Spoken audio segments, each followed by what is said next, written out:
With 2 weeks to go before the US election, Kamala Harris is, well, nowhere to be seen.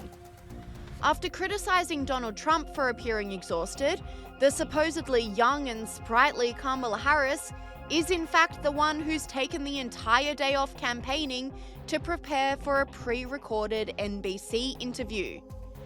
Kamala's day off comes after a disastrous few weeks of campaigning, as many are asking, is this the end for Kamala Harris?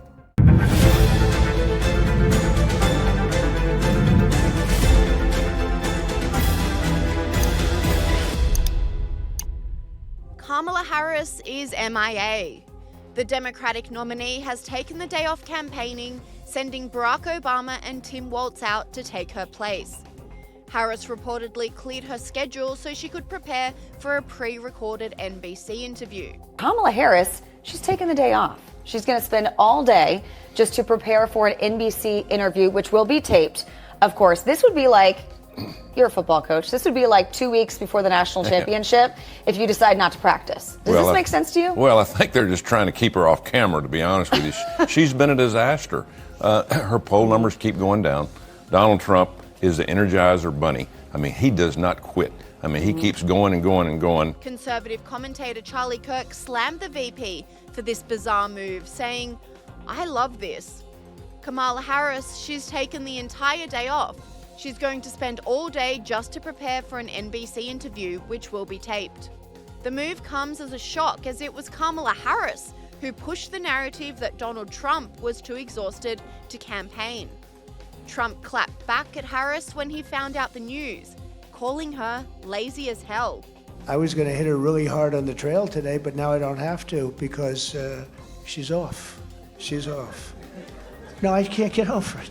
Who the hell takes off? You have 14 days left, and she'll take a couple of more days off too. You know why? She's lazy as hell, and she's got that reputation.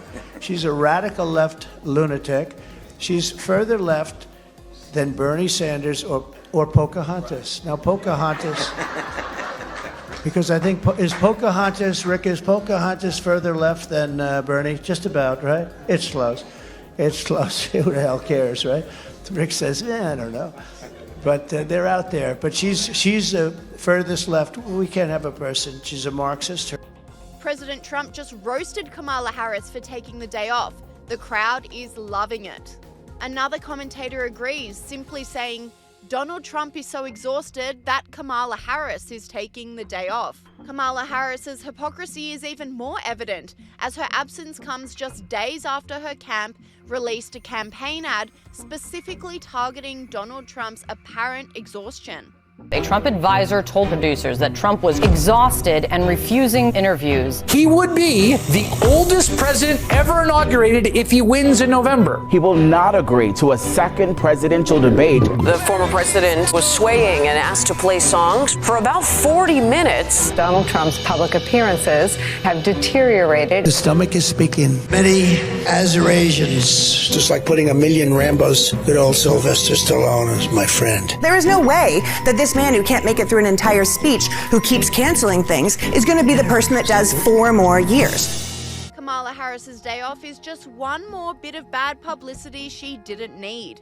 The Harris campaign has been drowning over the past few weeks, following a string of disastrous interviews and gaffe-laden speeches, reveals Sky News host Liz Storer. The campaign for Kamala is just becoming so miserable. Can you imagine being one of her staffers right now?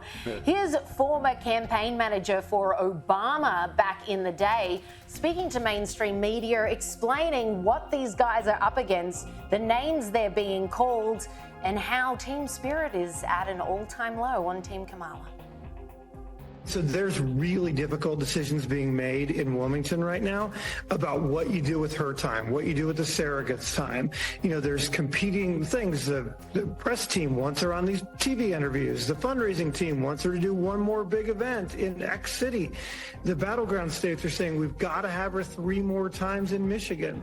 And so, you know, making those decisions becomes the most important thing. It's why you see these campaign people on TV and they look absolutely exhausted because everyone is telling them they're a band of idiots and they should do it their way.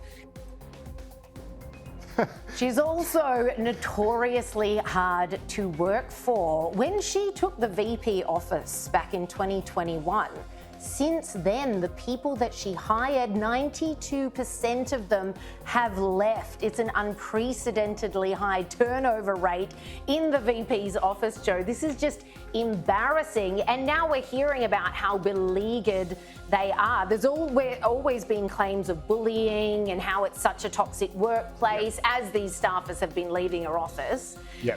Disgruntled employees all round. And now these guys, given how she's performing in the polls so close to the election, you can imagine how they're feeling. Sky News host James Morrow agrees, saying Kamala's gaffes have caused the momentum to shift Donald Trump's way. Look, even 48 hours ago, I was saying that this was going to be a very tight election where it was just too close to call. But I really feel like right now the momentum is shifting Donald Trump's way. And, you know, one of the big reasons why is you just don't simply see a day where Harris wins the news cycle. You know, she sits out the Al Smith dinner last week and leaves it open for Donald Trump to dominate the airways and the media and the social media with all the clips of him taking really hilarious zings at her and the Democrats. Then, you know, he's out there doing the McDonald's thing. That's, of course, a poke at her claim that she worked at McDonald's when she was young as a summer job. No evidence has been provided that she did, by the way, so, you know, who knows about that. But he also seems to be having a great time and doing, again, stuff with the common people there, which I think is his real touch, despite being, you know, this billionaire property developer, reality TV star and all of that. You know, he in many ways, I think, seems more normal and understandable than Kamala Harris, who seems still like a very strange person who people don't really know and who can't answer questions and talks about being a middle-class kid, but whatever, because she's never even won a primary vote, so she comes in with that weakness.